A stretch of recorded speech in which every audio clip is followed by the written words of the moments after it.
뉴스 시작합니다. 저는 동정민입니다. 정부가 오늘 연금 개혁안을 발표했습니다. 이 국민연금, 우리 노후를 책임져야 할, 그래서 지금 우리 월급 중 일부를 내고 있는 개개인의 매우 중요한 이슈죠. 기금이 고갈되는 상황, 정부가 세대별 차등화를 대안으로 제시했습니다. 50대가 1%포인트 오를 때 20대는 0.25%포인트만 오르게 낸다. 청년들의 부담을 줄여주겠다는 겁니다. 전체적으로는 지금보다 더 내고 지금 수준으로 받는 안입니다. 자, 전 국민에게 영향을 미치는 이 연금 개혁안 쉽게 전해드립니다. 첫 소식 장하연 기자입니다. 정부가 오늘 공개한 국민연금 개혁안에 따르면 보험료율이 현재 9%에서 13%로 오릅니다. 특히 보험료 인상 속도를 세대별로 차등화한 게 이번 개혁안의 핵심입니다. 나이가 많을수록 보험료가 빨리 오르는 겁니다. 세대 간 차이가 완전히 해소되는 것은 아니지만 형평성을 높이고 청년들의 부담을 완화하기 위해 내년부터 50대는 연간 1%포인트, 40대는 0.5%포인트, 30대는 0.33%포인트, 20대는 0.25%포인트씩 올립니다.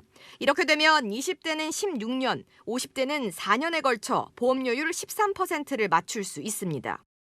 내년 50세인 직장인 A씨와 20세인 직장인 B씨가 똑같이 월 400만 원을 받는다면 A씨는 4만 원씩 더 내지만 B씨는 1만 원씩만 더 내면 됩니다. 이러한 보험료 인상을 통해 은퇴 후 연금으로 받을 수 있는 돈, 명목소득 대체율을 42%포인트 수준에서 논의한다는 계획입니다.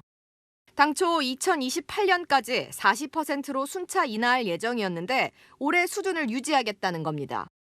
시행될 경우 국민연금 도입 이후 처음으로 하향 조정을 멈추게 됩니다.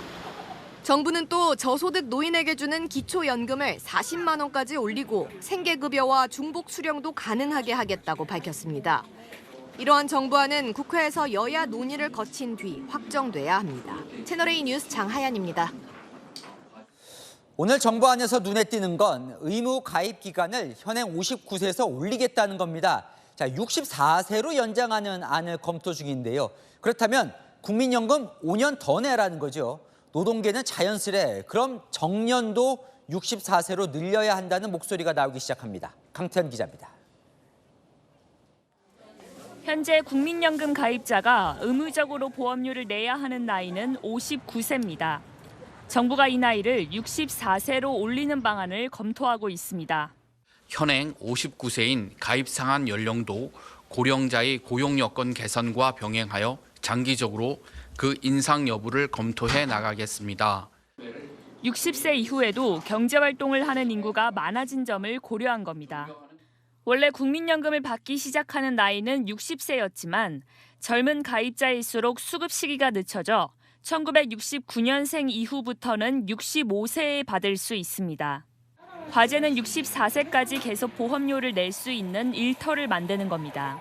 그 일자리를 만들어주면은 연금에 대해서는 충분히 그렇게 양보할 수 있습니다. 우리나라의 법정 정년은 60세지만 상당수는 정년을 못 채우고 퇴직을 합니다. 노동계가 정년 연장이 동반돼야 한다고 주장하는 이유입니다. 소득 공백을 메울 방안이 시급히 마련돼야 합니다. 정년을 국민연금 개시 연령까지 연장해야 한다. 노사와 정부의 정년 연장 논의가 본격 시작될 거라는 전망이 나옵니다. 채널A 뉴스 강태현입니다. 자, 지금 청년들이 불안해하는 건 연금을 내기만 하고 못 받는 것 아니냐는 거죠. 그런 우려를 없애겠다며 정부는 국가가 연금 지급을 보장한다는 걸 법에 명시하기로 했습니다. 자, 하지만 어차피 기금이 고갈되면 연금을 받더라도 그 기금 청년들이 세금으로 메워야 하는 건 똑같다는 반론도 있습니다. 김민환 기자입니다. 국가가 연금 지급을 보장한다는 규정을 법에 명확히 두는 방안을 정부가 추진합니다.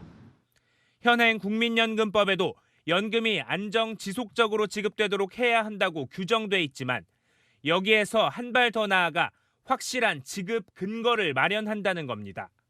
국가의 약속을 보다 명확히 규정하는 법률 개정을 추진하여 연금 수급에 대한 청년들의 우려를 해소하고 국민 불안을 해소하는 조치라는 찬성론도 있지만 일각에서는 법만 고치는 건 의미가 없다는 지적이 나옵니다.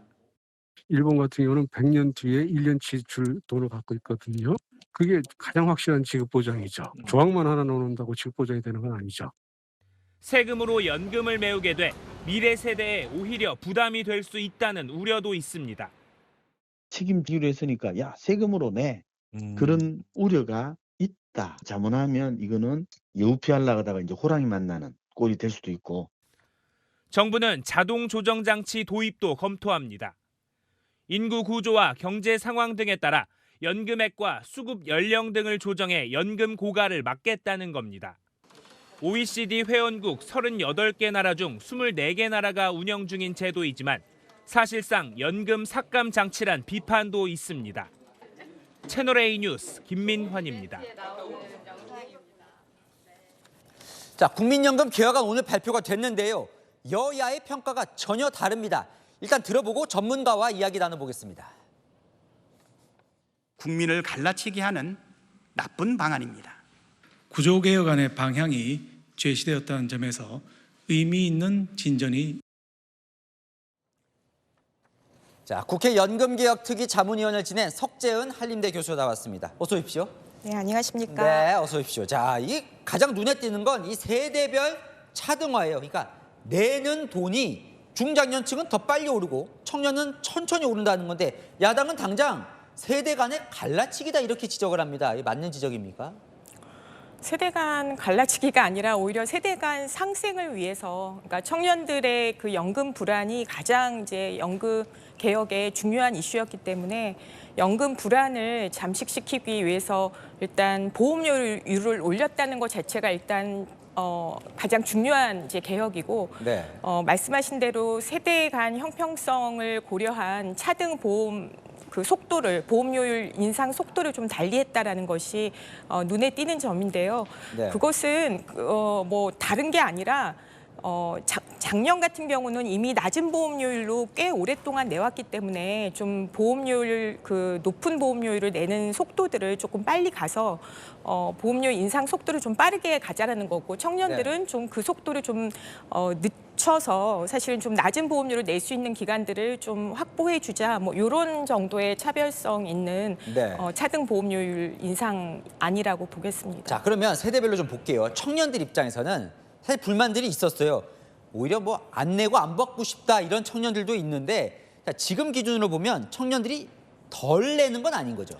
덜 내는 건 아니고요. 지금 네. 이제 13% 보험료를 내는데 3%포인트, 그러니까 4%포인트가 인상이 되는 건데 그 속도를 16년에 걸쳐서, 최대 16년에 걸쳐서 낼 것이냐 아니면 4년에 걸쳐서 낼 것이냐의 차이를 두고 20대부터 50대까지 네 구간을 나눠서 네. 차등안을 설계를 한 거죠. 그러면 중장년층 부담이 더 커지는 건 아닙니까? 청년들이 늦게 오르니까? 더 커지는 것도 아니고요. 지금 13%라는 타겟 그 목표, 지금 일단은 보험료율 인상 네. 안을 이제 4년 안에 1%포인트씩 인상해서 그냥 13%를 내는 겁니다. 그러니까 네. 사실은 중장년으로서도 손해를 보는 것은 아니고요. 네. 청년들은 조금 이제 인상 속도를 더디게 해서 13% 목표에 16년 만에 도달을 한다. 20대는, 30대는 12년 만에 도달을 하고 40대는 8년 만에 네. 도달을 하고 이런 이제 계획입니다.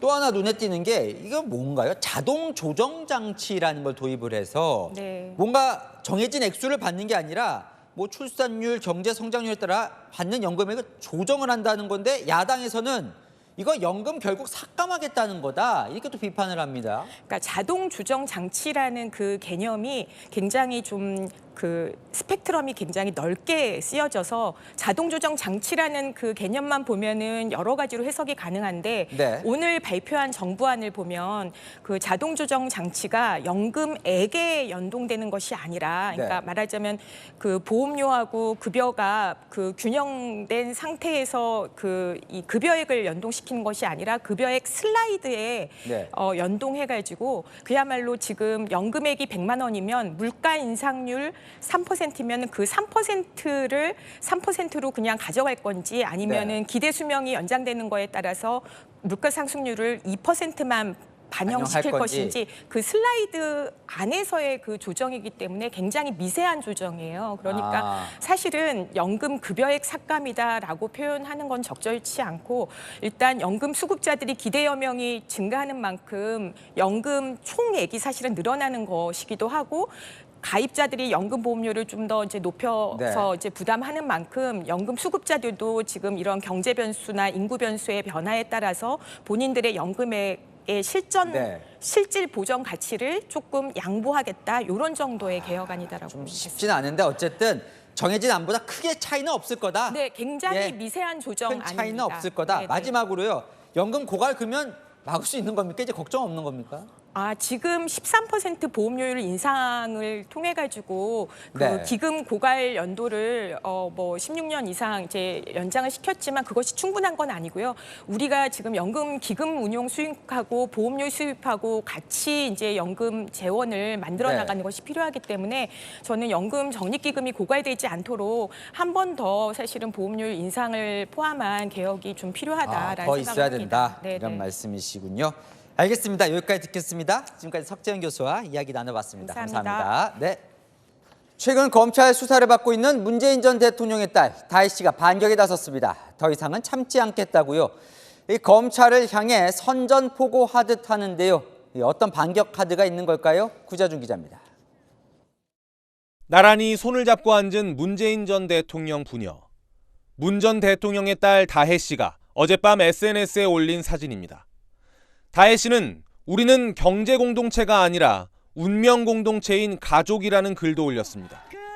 검찰이 문 전 대통령을 뇌물수수 피의자로 적시한 배경으로 알려진 문 전 대통령과 딸 부부가 경제 공동체였다는 논리를 정면으로 반박한 겁니다. 다혜 씨는 또 고 노무현 전 대통령이 검사들과의 대화에서 했던 말을 인용하며 이제 더 이상은 참지 않겠다고 검찰을 향해 사실상 선전포고를 했습니다. 복수의 친문계 핵심 인사들은 채널A와의 통화에서 사전에 논의되지 않은 돌발 행동으로 보인다고 했지만 먹구름이 낀 하늘을 보는 문재인 전 대통령의 모습이 담긴 SNS 동영상과 맞물려 친문 진영의 반격을 예고했다는 해석도 나옵니다. 민주당은 오늘 문 전 대통령 검찰 수사에 대응하는 당 대책기구 구성을 의결했습니다.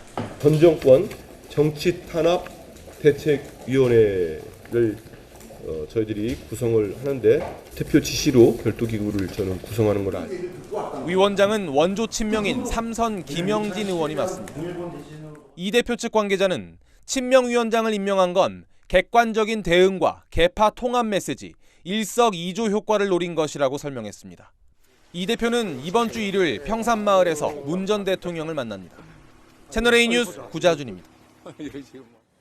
국민의힘은 더 이상 참지 않겠다는 다혜 씨를 향해 참지 말라고 맞받았습니다. 전직 대통령 딸은 성역이냐며 참지 말고 수사받으라고요. 백승현 기자입니다. 국민의힘은 검찰 수사에 반발한 문재인 전 대통령 딸 다혜 씨를 향해 성역이냐고 되물었습니다. 대통령의 자녀든 누가 됐든 간에 죄가 있으면 수사를 받고 처벌을 받을 수도 있는 겁니다. 지금 김건희 여사에 대해서 계속 얘기하고 있는 거 아닙니까? 문 전 대통령 가족의 사적 문제를 마치 공적인 문제인 것처럼 만들고 있다고 꼬집었습니다. 문 전 대통령에 대한 정치보복이란 야당 주장도 근거 없는 프레임이라고 선을 그었습니다. 신지호 국민의힘 전략기획부총장은 이명박 박근혜 수사와 비교할 때 구체적으로 어떤 게 부당하냐며 자기들이 한 건 정당한 적폐청산 수사였고 당하는 건 정치보복이란 소리라고 일축했습니다. 민주당이 당 차원의 대책기구를 만든 건 역시 당을 장악한 친명계의 친문계 달래기라는 게 여당 시각입니다. 다만 국민의힘은 당 차원의 대대적인 공세에는 신중한 모습입니다. 여당 관계자는 검찰 수사가 진행 중인데 여당까지 나설 경우 야당이 주장하는 정치검찰 프레임에 빌미를 제공할 수 있다고 말했습니다. 채널A 뉴스 백승현입니다.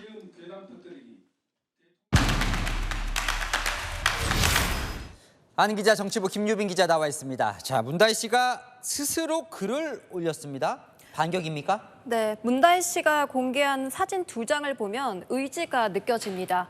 문재인 전 대통령과 손을 꼭 잡고 있는 모습, 그리고 그 손을 확대한 사진입니다.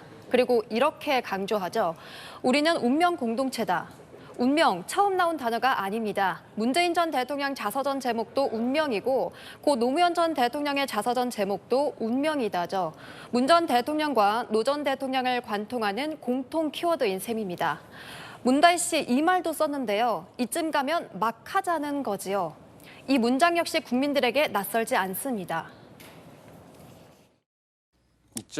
이쯤 가면 막 하자는 거죠? 바로 노무현 전 대통령이 평검사와의 대화에서 한 말을 따온 겁니다. 어젯밤 문재인 전 대통령도 양산 통도사 메밀밭을 거니는 영상을 올렸는데요. 이 역시 노무현 전 대통령의 과거 사진들과 유사합니다. 다혜 씨와 문 전 대통령 모두 감성에 호소하며 지지층 결집에 나선 것으로 해석됩니다. 자, 감성적인 목적만 있는 거예요? 뭐 다른 목적은 없는 겁니까? 네, 이번 SNS에서 핵심은 사실 이겁니다. 경제 공동체 아니다.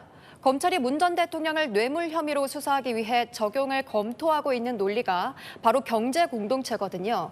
문재인 전 대통령이 문다희 씨 부부의 생활비를 지원해줬는데 문다희 씨 전 남편인 서 씨가 이상직 전 의원의 항공사에 취직한 이후부터 이 생활비 지원이 끊겼다는 겁니다. 검찰은 문 전 대통령과 서 씨는 경제 공동체다. 이상직 전 의원이 서 씨에게 돈을 준 것은 사실상 문재인 전 대통령에게 돈을 준 것과 같다는 논리입니다. 다혜 씨는 이 경제 공동체가 아니라고 반박한 것으로 보이고요. 자, 가장 눈에 띄는 말은 이겁니다. 참지 않겠다. 뭐 어떻게 하겠다는 걸까요? 네, 더 이상 참지 않겠다는 이 말. 전략적인 반격 준비가 다 끝났다는 준비된 의미로 한 말은 아니라는 게 주변 이야기입니다. 문재인 전 대통령 일가 법률팀과 친문계 의원들에게 물어보니 공통적으로 우리와 상의하고 SNS를 올린 게 아니다. 감정적인 불쾌감을 나타낸 거지 법적, 전략적 메시지는 아닌 것 같다고 했습니다. 그런데 마침 오늘부터 민주당 차원에서 이걸 나서기로 했잖아요. 그렇습니다. 친명이 참전에 가세했습니다. 원조 친명인 김영진 의원을 위원장으로 앞세워서 당 공식 대응기구를 띄웠는데요. 당장 이번 주 일요일 이재명 대표가 문재인 전 대통령을 만나러 가기도 합니다. 올해 초부터 친문 인사들이 반발해왔지만 문 전 대통령 수사에 언급한 적이 없었던 이재명 대표가 지난주 일요일 여야 대표회담 때 처음으로 문제 제기를 하고 나선 겁니다. 대응 기조가 달라진 이유에 대해서 친문 쪽에서 당이 너무 대응하지 않고 있다는 불만이 꾸준히 있었기 때문에 이를 감안했다는 설명도 나왔는데요. 하지만 당 대응기구의 역할이 제한적이라는 관측도 내부에서 많습니다. 부당함을 강조하는 정도지 결국은 문 전 대통령 주변 또는 변호인들이 대처할 문제라고요. 네, 알겠습니다. 아는 기자 김유빈 기자와 살펴봤습니다. 네, 응급실 의료 공백이 서울에서도 시작되는 걸까요? 서울병원 응급실 최초로 이대 목동병원이 오늘부터 야간 진료를 중단합니다. 서울 서남 쪽 응급 환자들이 많이 가는 병원인데요. 현장 연결해 보겠습니다. 홍남 기자, 그럼 이대 목동병원 응급실은 지금 어떻게 진료가 되고 있는 거예요, 응급실이요? 네, 이곳 이대 목동병원은 오늘부터 매주 수요일 응급실 야간 진료 제한에 들어갑니다. 앞으로 매주 수요일마다 오후 5시부터 다음 날 오전 8시 반까지 신규 응급 환자를 받지 않겠다는 건데요. 하루 평균 60명 정도의 응급 환자를 진료해 왔는데 의사가 부족해서 정상 운영이 어렵다는 겁니다. 경기 남부 권역에서 가장 큰 응급의료센터인 아주대병원 응급실도 내일부터 매주 목요일 응급진료를 축소합니다. 다만 심정지 환자 같은 초중증 환자는 받기로 했습니다. 앞서 진료 제한에 나선 건국대 충주병원과 강원대병원, 세종 충남대병원까지 응급실 운영에 차질을 빚는 병원들이 잇따르고 있습니다. 자, 그러다 보니 정부가 군의관들을 긴급 투입하겠다고 발표를 했는데 투입이 됐습니까? 네, 정부는 운영에 차질을 빚고 있는 응급실 5곳에 오늘부터 군의관 15명을 긴급 투입했습니다. 이대 목동병원과 아주대병원에는 각각 3명을 파견했고 충북대병원과 세종 충남대병원에는 2명씩, 강원대병원에는 5명을 배치했습니다. 이와 함께 오는 9일까지 군의관과 공중보건의 235명을 의료기관에 추가 배치할 계획입니다. 복지부는 응급실에 내원하는 경증 환자가 줄어드는 추세지만 여전히 인력은 부족한 실정이라면서 집중 관리가 필요한 곳은 실시간 모니터링 중이라고 밝혔습니다. 지금까지 이대 목동병원에서 전해드렸습니다. 이재명 민주당 대표는 서울병원 응급실을 찾아 심각한 붕괴 상황이라며 정부를 비판했습니다. 하지만 2025년도 의대 증원을 되돌릴 수 없다는 데는 동의한다는 듯 이야기를 했는데요. 자, 민주당은 오늘 여야 의정 협의체를 제안했습니다. 뭔가 풀릴 수도 있는 걸까요? 조민기 기자입니다.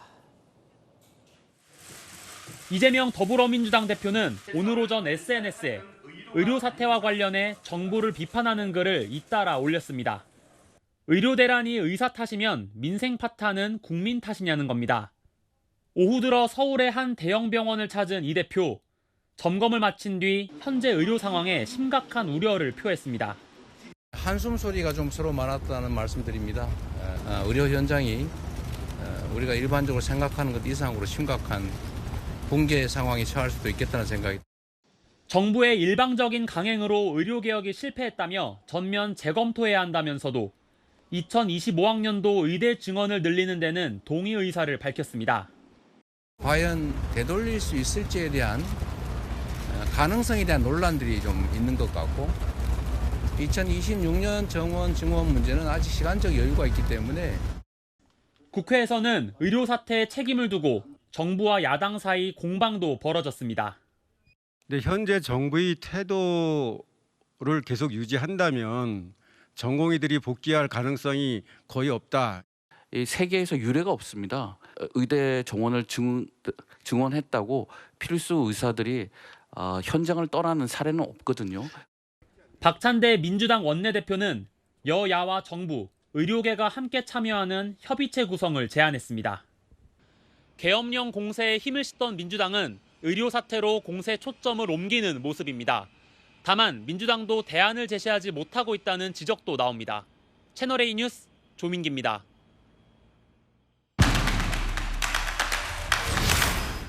네, 아는 기자 정치부 이세진 기자를 부른 이유, 추석 앞두고 뭔가 의료 상황을 지금 우려를 하는 것 같습니다.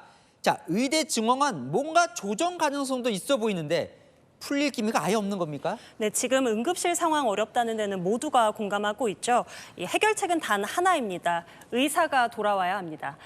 여야, 의정 이렇게 네 주체들 있죠. 이들이 내세운 해결 방법을 비교해보면 해결이 될 수 있을지 알 수 있겠죠. 제가 한눈에 정리해보겠습니다. 자, 그래요. 해결이 될지가 궁금합니다. 알려주시죠. 네, 200일 가까이 의료 현장 떠나 있던 전공의들 복귀시키려면 이 해법을 무조건 찾아야 하는데요. 바로 의대 증원 문제. 의료계는 2025학년도, 그러니까 올해 수능을 보는 내년 입학생, 지금 증원이 결정된 1,500명을 전원 백지화해야 한다는 주장 굽히지 않고 있죠. 하지만 정부는 물론 한동훈 대표와 이재명 대표 모두 이제 와서 2025년분을 조정하는 건 늦었다고 봅니다. 여기엔 여야정이 하나가 돼서 의료계를 압박하고 있는 거죠. 자, 그럼 2026학년도 정원은 한동훈 여당 대표가 중재안으로 정원 유예안을 냈잖아요. 이건 어때요? 네, 여야 의정 2025년도, 2026년도와 조금 달라집니다. 의료계는 2026년도 증원 계획도 백지화하라 이거고요. 정부 역시 처음부터 계획했던 대로 2,000명 증원 그대로 가야 한다고 합니다. 그런데 이 사이에 2026년은 증원 유예, 그러니까 늘리지 말자는 한동훈 대표, 그리고 오늘도 대안이 될 수 있다며 한동훈 중재안에 큰 틀에서 동의한 이재명 대표가 있습니다. 1대 2대 1 중간지대가 생긴 거죠. 그런데 아까 해법은 의사들이 복귀해야 한다는 얘기를 했는데 어차피 뭐 2026이나 2025나 의료계가 반대하면 아무 의미 없는 거 아닙니까? 네, 여기에 주목해야 할 날짜가 있습니다. 바로 9월 9일. 닷새 뒤죠. 내년도 대학 수시 모집 일반 전형 원서 접수가 시작되는 날입니다. 이때부터는 모집 정원 등 입시의 틀을 건드릴 수 없다는 게 교육부 관계자의 설명인데요.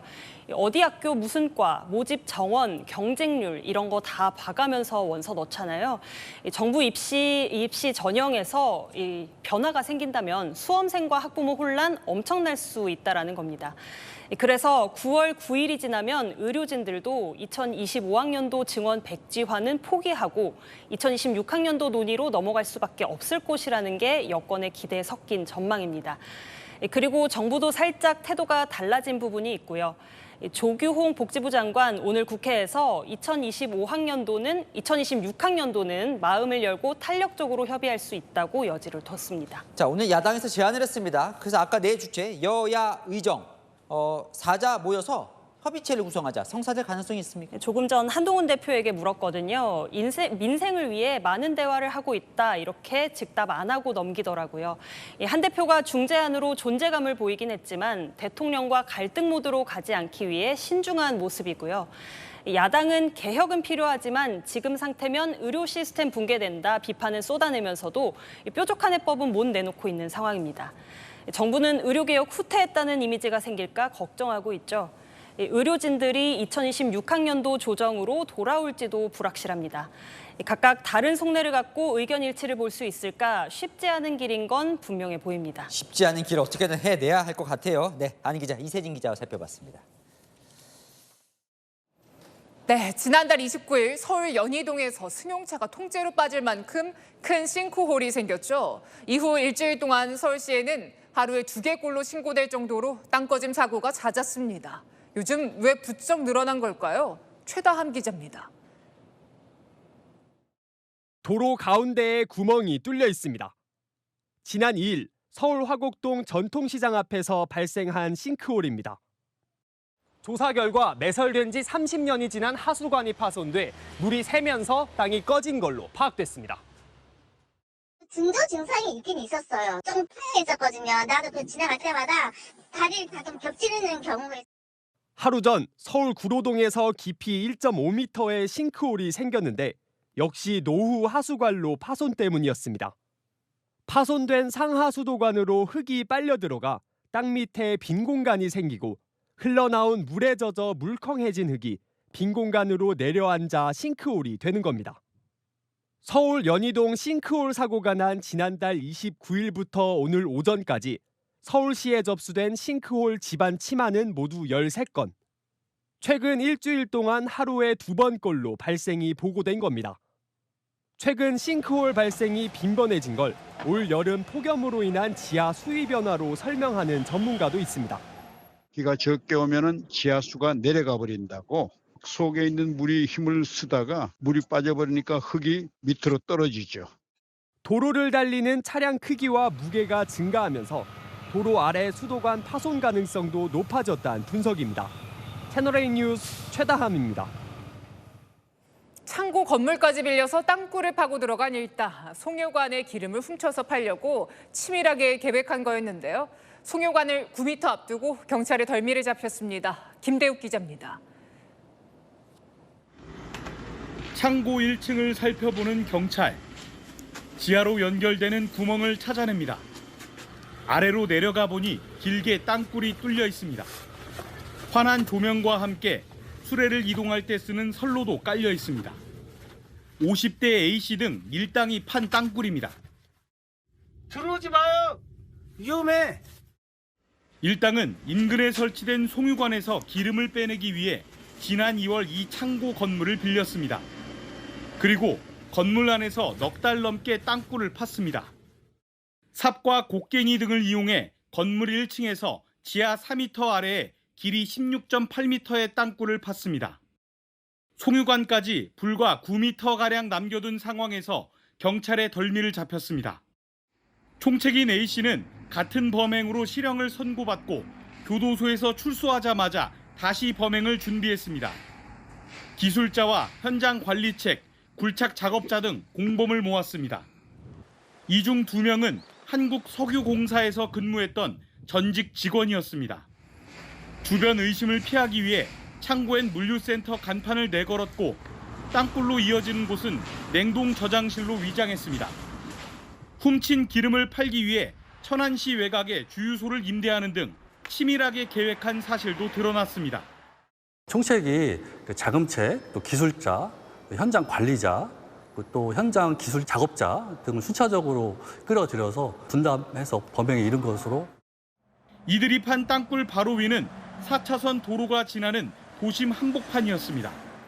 경찰은 A씨 등 주범 6명을 구속한 데 이어 집안 침하와 붕괴 위험이 있는 만큼 땅굴을 원상 복구했습니다. 채널A 뉴스 김대욱입니다.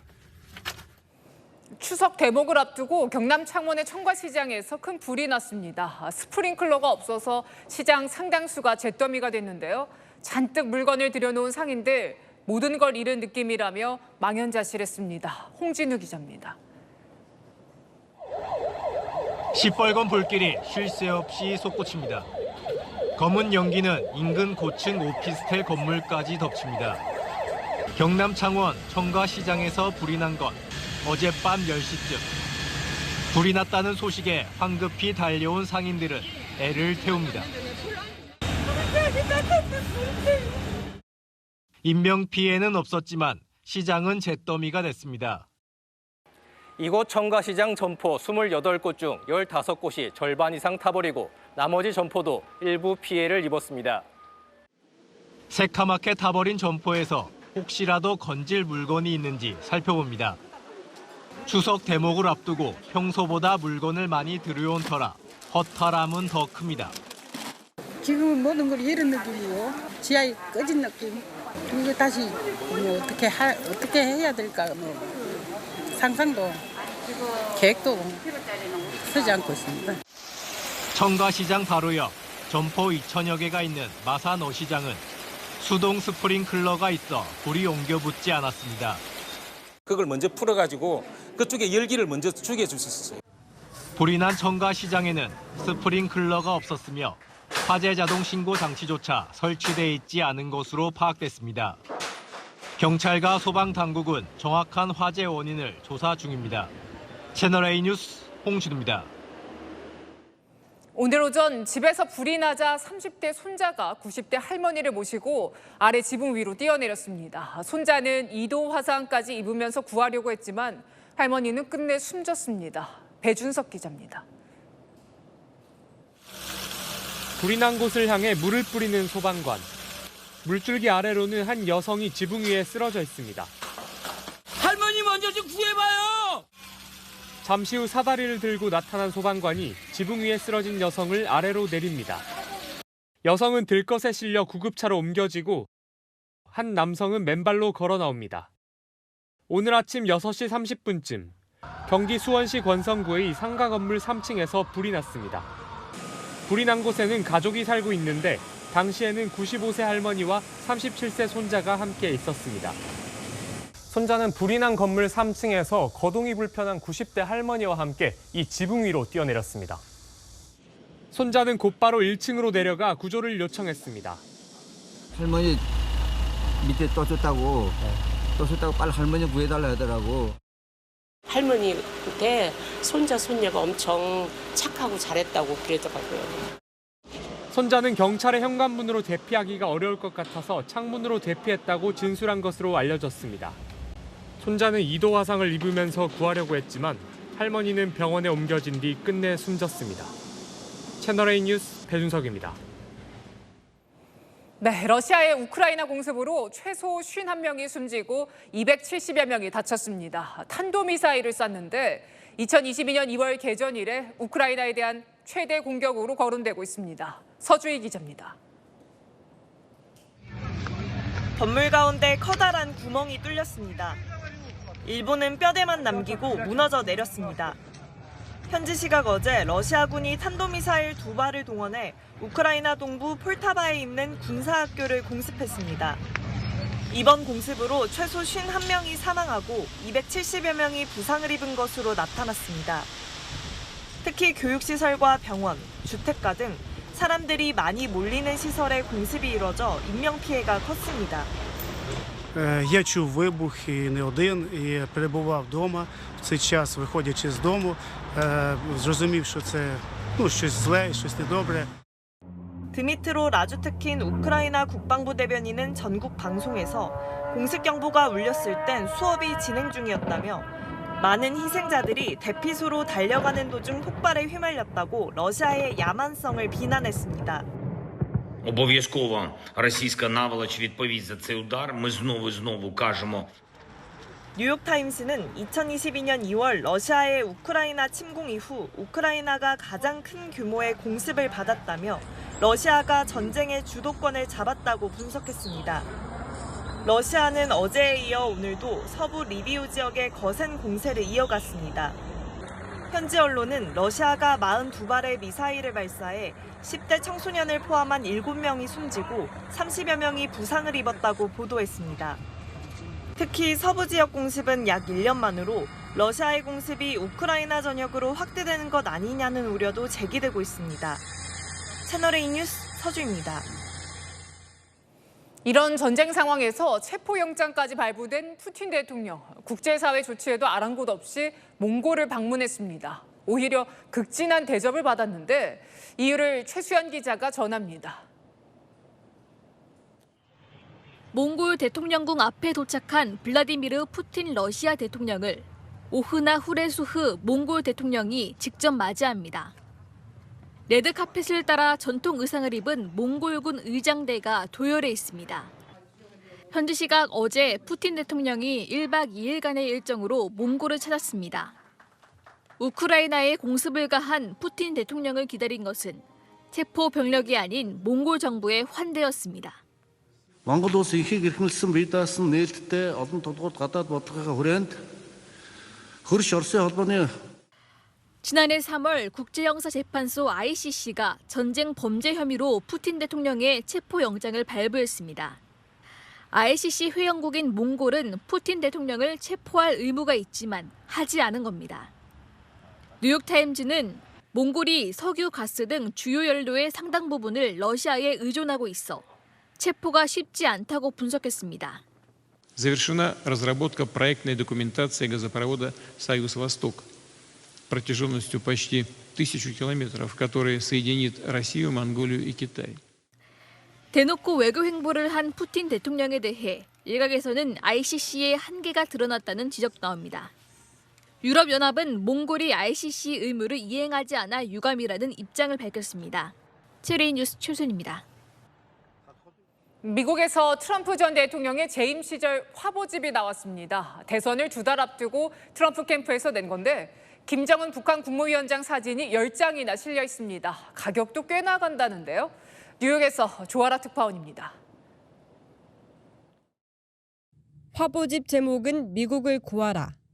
표지엔 7월 선거 유세 현장에서 피습당한 모습이 실렸습니다. 현지 시각 어제 공개된 도널드 트럼프 미 공화당 대선 후보의 화보집입니다. 과거 재임 시절 활동 모습이 총 359쪽에 담겼는데 특히 김정은 북한 국무위원장과 함께 찍은 사진이 10장이나 실렸습니다. 트럼프는 2019년 베트남 하노이 정상회담에 대해 진정한 변화가 실제로 가능하다는 것을 입증했다며 김정은과 솔직하고 생산적인 회담을 했다고 적었습니다.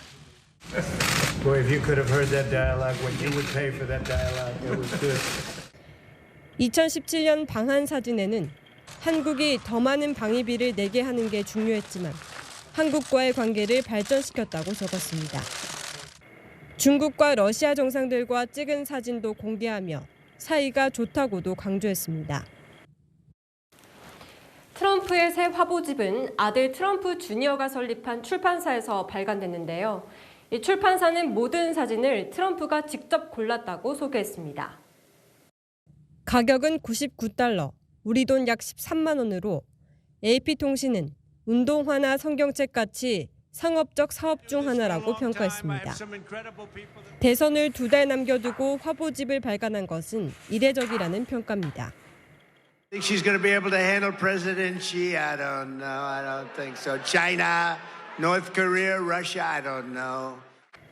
일각에선 특히 북중러 외교를 강조한 것은 카멀라 해리스 민주당 대선 후보를 의식한 행보라는 해석도 제기됩니다.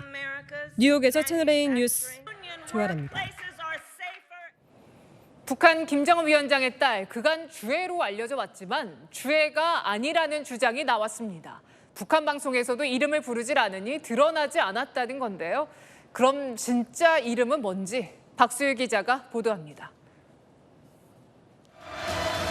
김정은 북한 국무위원장에 따르자 차기 유력한 후계자로 거론되는 김주애의 이름이 실제는 주예라는 주장이 제기됐습니다. 지난해 11월 탈북한 리일규 전 주쿠바 북한 대사관 참사가 이같이 밝힌 겁니다. 많은 북한 주민들이 그렇게 알고 있습니다. 애라는 이름을 잘 쓰지 않거든요. 국가 차원의 혁명적 사랑을 강조해온 북한에서는 사랑해라는 한자를 사용하지 않는 분위기라며 실제는 주인 주자에 밝을 예, 즉 빛나는 예지를 가지고 주인이 되라는 뜻의 이름이라고 밝혔습니다. 리 전 참사는 북한 당국이 동명이인을 없애라며 북한 주민들에게 강제로 개명을 하라는 지시를 내린 적도 있다고 전했습니다. 이제 이민보안성, 그래서 주민들을 상대로 이제 주예라는 이름을 가진 대상들의 이름을 고칠 때 대해서 공고해 왔다는 그 팩트에 대해서 제가 알고 있거든요. 실제 북한은 보도에서 한 번도 이름을 밝힌 적이 없이 사랑하는 자제분이라고 표현해왔습니다. 경의하는 김정은 동지께서 사랑하는 자제분과 함께 중국 및 조업식장에 도착하시다. 한편 최근 대규모 수해로 민심 이탈을 우려한 김 위원장이 이에 대한 단속도 철저히 하고 있는 것으로 나타났습니다. 국가정보원은 최근 북한이 수해의 책임을 물어 다수의 간부를 처형한 동향이 있다며 예의주시하고 있다고 밝혔습니다. 김 위원장은 최근 당 정치국 비상확대회의에서 수해 피해에 대해 엄격히 처벌할 것이라고 밝힌 바 있습니다.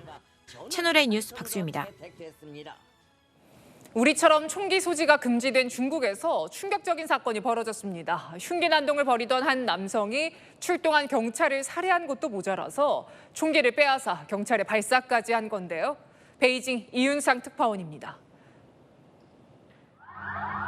중국 동북부 지린성 창춘시의 주택가 인근에 경찰 무장 차량이 사이렌을 울리며 이동합니다. 한국의 경찰 특공대와 유사한 중국 인민 무장경찰부대 소속으로 보이는 차량들도 출동했습니다.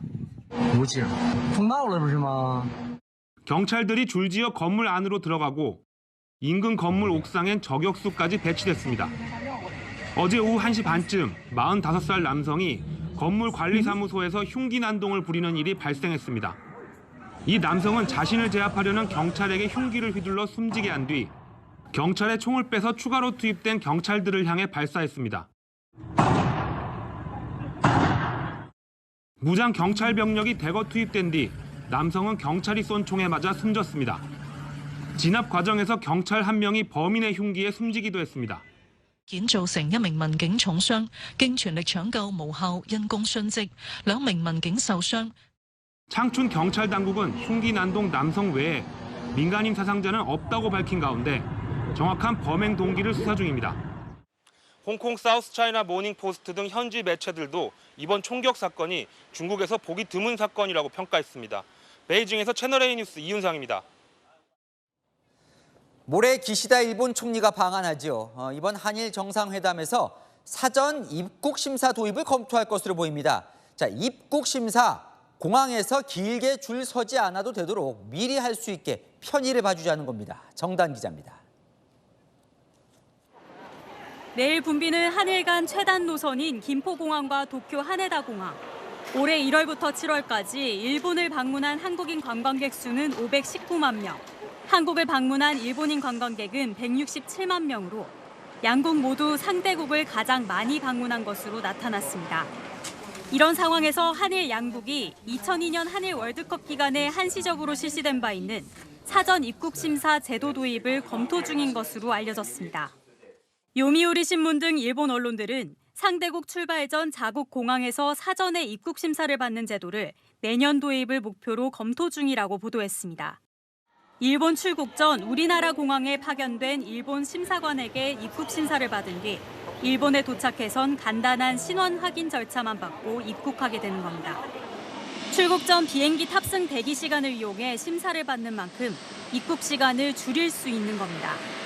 한일 외교 소식통에 따르면 기시다 후미오 일본 총리가 6일부터 1박 2일간 방한하는데 한일 정상회담 의제로 오를 수도 있다고 밝혔습니다. 이외에도 양국은 제3국에서 유사시 자국민을 탈출시킬 때 상대국 국민까지 함께 대피시키도록 상호 협력하는 양해각서를 체결할 것으로 알려졌습니다. 様々な分野で日韓の協力を動かしてきました。この歩みをさらに前に進めたいと思っています。 이온게이자의 신문은 내년 한일 수교 60주년 등을 감안해 한일 양국이 인적 교류 확대를 위한 다양한 방안을 내놓고 있다고 평가했습니다. 채널A 뉴스 정다은입니다. 성혜란 기자와 여랑야랑 시작합니다. 첫 번째 주제 보겠습니다. 자, 김민석 민주당 최고위원 그리고 여야 대표인데 계엄 얘기인 것 같은데 뭔가 아는 사람이 있어요? 야당이 윤석열 정부의 계엄 준비 의혹을 제기하면서 구체적인 근거는 되지 않고 있죠. 김민석 최고위원 핵심 인사들만 알 수 있다고 했습니다. 한번 들어보시죠. 경호처장이 장관 지명받기 전에 공관에서 수도권 관련 3사령관 불러서 만났는데 제보한 사람을 밝혀라? 우리가 그렇게 나이브하지 않습니다. 한동훈 대표는 이 사안을 잘 모를 겁니다. 여권의 핵심이라고 볼 만한 정도로 정보를 공유하고 있지 않기 때문에. 김용현 후보자가 수도권 3사령관을 소집해서 계엄을 모의했을 수 있다. 이렇게 의혹을 제기한 건데요. 한 대표는 여권의 핵심이 아니라 잘 모를 거라고도 했습니다. 아니 뭔가 알고 있는데 이야기를 안 하는 것처럼 아까 얘기를 하던데 뭔가 야당 핵심이 진짜 알고 있는 게 있는 거예요? 그래서 기자들이 이재명 대표에게도 묻고 핵심 의원들에게도 물었습니다. 답은 이랬습니다. 계엄 얘기는 적절한 상황이 아닌 것 같아서 나중에 하기로 하고요. 근거가 있는지 없는지는 정확히 모르겠습니다. 그 제보라는 게 되게 그런 상상력인 거 아니겠습니까? 저한테 제보를 한 사람도 없고 제보가 제가 듣지는 못했습니다만은. 삼선의 박주민 의원도 제보를 들은 바 없다며 예방주사 차원의 우려가 아니겠냐고 했습니다. 알만한 사람들은 또 한 발 물러서는 느낌이네요. 그런데 양문석 의원이요. 새로운 계엄령 준비 의혹을 꺼내 들었습니다. 지난 4월부터 대한민국 국군 장성 130명이 나무 위키에서 본인들의 정보를 삭제하거나 삭제를 위한 임시 조치를 취한 것으로 드러났습니다. 윤석열 정부와 군 내부에서 비상사태를 대비하는 움직임이 아닌가? 여기서 나온 이 나무위키란 사이트, 본인뿐 아니라 누구든 정보를 쉽게 삭제하고 수정할 수 있어서 이것만으로는 계엄을 대비한다고 보긴 어렵다는 게 정치권의 이야기입니다. 또 뭐가 있을까요? 자, 다음 주제 보겠습니다. 박찬대 민주당 원내대표인데 오타 아닙니까? 내니요는 뭡니까? 네, 네와 아니요를 합친 말입니다. 박찬대 원내대표 22대 국회 개원 뒤에 처음 가진 교섭단체 대표 연설에서 터져나온 말인데요. 여야 반응에 주목하면서 한번 들어보시죠. 윤석열 대통령은 헌법을 준수하고 있습니까? 국가의 독립과 영토의 보존, 국가의 계속성을 수호하고 있습니까? 대통령은 무엇을 하고 있습니까? 아무것도 안 해요. 연설하는데 의원들이 서로 대화를 나누네요. 네, 이후에도요. 여야가 박 원내대표를 사이에 두고 응원과 비판을 주거니 받거니 하더라고요. 말과 행동이 전혀 다른 표리부동, 불통의 리더십이 위기의 근본 원인입니다. 정치가 실종되고 극한 대결에 앞서 협치해야 된다는데 뭐 하는 거야?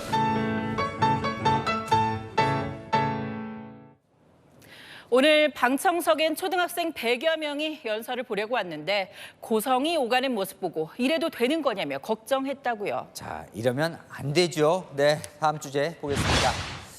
대통령과 정진석 비서실장인데 총알바지 안 된다? 무슨 말일까요? 네, 정진석 실장 오늘 취임 뒤 처음 대통령실 전 직원 조회를 열었는데요. 저희가 취재해보니까 정 실장 대통령을 총알바지로 내세워선 안 된다고 했습니다. 여소야대 상황에서 직원들이 홍보전사가 되어 난국을 돌파해야 한다고요.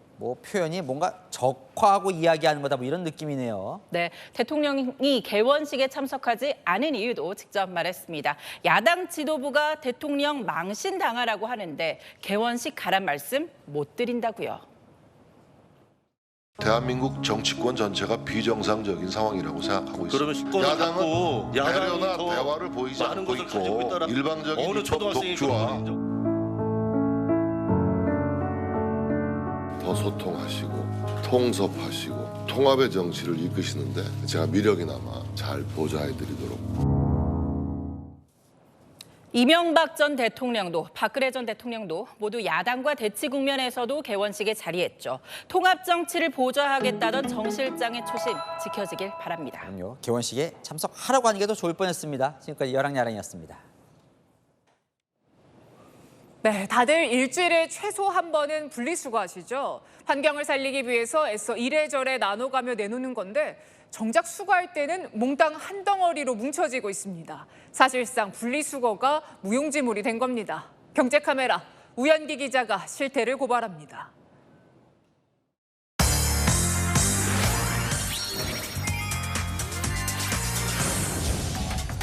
아파트 분리수거장에 재활용 폐기물들이 종류별로 놓여 있습니다. 우리가 협조를 안 하면은 여러 사람 욕보잖아요. 그거 하나입니다. 하지만 수거 과정은 어떨까? 인천의 한 아파트에 재활용 수집 크레인이 들어옵니다. 플라스틱 마대 자루를 먼저 수거하더니 폐비닐 자루도 똑같은 곳에 그대로 쏟아붓습니다. 애써 시민들이 분리해 배출했는데 정작 수거업체가 다시 합쳐서 가져가는 겁니다. 정부에서는 분리를 해야 되잖아요. 우리가 열심히 분리해야지. 가져가는 애들은 그냥 다 섞어버려. 재활용 폐기물에 압축차를 사용하는 것도 문제입니다. 부피를 줄여 한 번에 많이 옮기려는 건데 서울 마포에서는 분류된 플라스틱과 비닐캔, 심지어 종이박스까지 압축차에 한데 쏟아붓습니다. 이 과정에서 분리배출된 비닐봉지가 찢어지거나 유리병이 깨져 결국 재활용이 어려워집니다. 각지에서 수거된 재활용 폐기물들은 이곳 선별장에 모이게 되는데요. 결국 보시다시피 한 대 모두 모여 섞여서 거대한 쓰레기 산처럼 보입니다. 나는 위에서 이동하고 어차피 강사가 똑같으면 그게 분리할 필요 없어요. 저희가 거의 45%에서 50%밖에 안 돼요. 결국 선별장에서 다시 재활용 가능 품목을 골라냅니다. 일일이 손으로 만지다 보니까 그 역한 냄새가 많이 나기 때문에 이렇게 힘든 작업을 일부 선별장은 돈이 안 되는 품목은 재활용을 포기하기도 합니다. 투명 페트병만을 따로 선별할 수 있는 분리시설을 갖춘 곳은 전체 선별장 중 16%에 불과합니다. 일반 쪽 미만으로 오면은 정기성이 없다라고 보고 가동을 안 하시는 거고. 전문가들은 제도적 보완이 필요하다고 지적합니다. 수거 과정에서 혼합 압축됨으로써 선별을 방해하는 방식은 금지해야 된다. 선별하는 과정에서는 선별 효율을 높일 수 있는 시설과 작동 방식의 개선들이 필요하겠죠. 시민들의 분리배출 노력이 무용지물이 되고 있습니다. 경제카메라 우현기입니다. 이복현 금융감독원장, 우리금융을 겨냥해서 현 경영진도 책임을 피할 수 없다며 날선 비판을 쏟아냈습니다. 금융당국은 고강도 검사를 예고했는데요. 권갑구 기자입니다. 이복현 금융감독원장이 우리금융 전 회장 친인척 부적정 대출 건과 관련해 다시 한번 임종용 회장 체제 책임론을 제기했습니다. 서로 나눠먹기 문화 그런 류의 것들이 상대적으로 팽배해 있다고 최근에 매니지먼트가 책임이 있지 않냐라는 말씀을 드린 거고. 부적정 대출의 시작은 전직 경영진 때부터지만 사건 수습 과정을 살펴볼 때 현 경영진도 책임을 피할 수 없다는 겁니다. 보험사 인수도 문제 삼았습니다. 저희는 생명보험사 인수 이런 거는 몰랐어요. 금융이나 저희 감독원이랑 좀 소통을 하셨어야 되는데 그런 소통이 없었단 말이에요. 이런 가운데 우리은행 자체 감사 과정에서 전 행장 아들에게 626억 원의 대출이 이루어진 것으로 파악됐습니다. 우리금융은 최근 전 행장 아들 관련 대출 사실을 확인하고 해당 내용을 금융감독원에 보고했습니다. 우리금융 측은 현재까지 부당대출 여부나 연체는 확인되지 않았다고 말했습니다. 금감원은 해당 사실을 인지하고 있다며 우리은행의 자체 감사 결과를 기다리고 있다고 전했습니다. 채널A 뉴스 권갑구입니다. 승리에 초점을 맞추겠다. 대표팀 촬영탑 복귀 전에 나서는 홍명보 감독의 각오인데요. 다음 달 열리는 대표팀 원정 경기에는 11년 만에 전세기가 투입됩니다. 김호영 기자입니다. 숱한 논란 속에 닻을 올린 홍명보호, 더 물러날 곳은 없습니다. 내일 팔레스타인을 상대로 한 데뷔전에 무엇보다 필요한 건 승리입니다. 많은 득점과 그런 것들이 이루어지기를 오늘도 준비를 할 것이고 뭐 내일 경기에도 그거를 바라겠지만은 저희는 일단은 기본적으로 승리에 초점을 맞추겠습니다. 10년 전 대표팀 막내에서 주장으로 성장한 손흥민은 선발과 후보 선수 모두 힘을 모아 재미있는 경기를 보여주겠다고 다짐했습니다. 한마음 한뜻으로 경기를 준비한다면 분명히 내일 좋은 결과가 있을 거라고 생각하고 1차전 상대 팔레스타인은 피파 랭킹 96위로 23위인 한국과 객관적 전력차가 큽니다. 홍 감독은 다만 팔레스타인의 두 스트라이커의 움직임이 위협적이고 조직력도 생각 이상의 수준이라고 평가했습니다. 승리 이상의 경기력을 보여줘야 하는 만큼 해외파 주축 선수들 모두 출전을 준비합니다. 최전방 공격수엔 K리그 득점왕 출신 주민규가 나설 것으로 보입니다. 2선엔 손흥민, 황인범, 이재성 그리고 이강인까지 유럽파들의 선발 출전이 유력해 보입니다. 철기둥 김민재와 서령우를 포함한 수비 자원이 뒷문을 책임질 전망입니다. B조에서 중동 국가들과 맞붙는 한국은 내일 팔레스타인, 10일 오만에 이어 다음 달 요르단 원정을 떠납니다. 이어지는 강팀 이라크와의 홈경기를 위해 11년 만에 전세기를 투입합니다. 또 응원단과 취재진 등 400여 명 규모의 역대 최대 원정단을 꾸립니다. 채널A 뉴스 김호영입니다. 오늘 서울 남산에서 바라본 모습입니다. 여름 더위가 머물러 있지만 구름 한 점 없는 파란 하늘을 보자 하니 가을이 제법 실감되는데요. 내일은 서울을 비롯한 중서부 지역과 제주에 가을비가 내리겠고 더위가 잠시나마 쉬어가겠습니다. 그 밖의 지역은 맑은 가운데 30도를 웃도는 더위가 이어집니다. 비는 오전에 인천과 경기 북부에서 시작돼 오후에 그 밖의 수도권으로 차츰 확대되겠고요. 밤엔 대부분 멎겠습니다. 양은 5에서 20mm로 많지 않겠습니다. 비가 내리지 않는 지역에서는 강한 자외선에 유의하겠습니다. 내일 최저 기온은 24도 안팎으로 오늘보다 조금 높겠고 제주에는 열대야가 발생할 가능성이 있습니다. 최고 기온은 서울 29도, 춘천 28도, 대구는 33도로 예상됩니다. 모레는 전국 대부분 지역에 소나기 예보 있습니다. 날씨였습니다. 오늘 정부가 내놓은 국민연금 개혁안 결국 국회가 통과시켜야 하는데요. 잊지 말아야 할 사실이 있습니다. 지금 개혁하지 않으면 31년 뒤 기금은 고갈됩니다. 미래 세대는 받을 돈이 없어지는 거죠. 더 이상 미룰 수 없습니다. 국회는 반드시 합의안을 찾기 바랍니다. 마침표 찍겠습니다. 연금 개혁 지금이 마지막 기회. 뉴스에 마칩니다. 감사합니다.